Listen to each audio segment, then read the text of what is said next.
সুদ খায় যে তার উপরে অভিশাপ করেছেন। এই ছেলে বসো।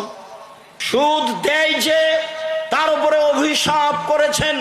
রাসূল সাল্লাল্লাহু আলাইহি সাল্লাম অসীমতা গায়ে উল্কি করে নেয় যে মহিলারা, তার উপরে অভিশাপ করেছেন। অলওয়াসিলাতা পরচুলা লাগায় যে তার উপরে অভিশাপ করেছেন।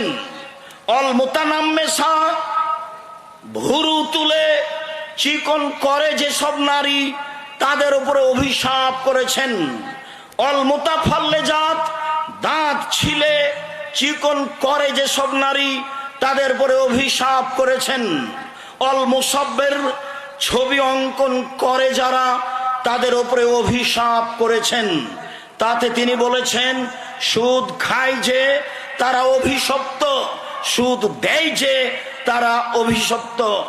আলী রাদিয়াল্লাহু তাআলা আনহু বলেন, রাসূল সাল্লাল্লাহু আলাইহি সাল্লাম বলেছেন, আই লানা রাসূলুল্লাহ সাল্লাল্লাহু আলাইহি ওয়াসাল্লাম আকেল রিবা ওয়া মুকিলাহু ওয়া মানিয়াস সাদাকা। সুদ খায় যে তার উপরে অভিশাপ, সুদ দেয় যে তার উপরে অভিশাপ, সুদের সাক্ষী থাকে যে তার উপরে অভিশাপ, যাকাত দেয় না যে তার উপরে অভিশাপ।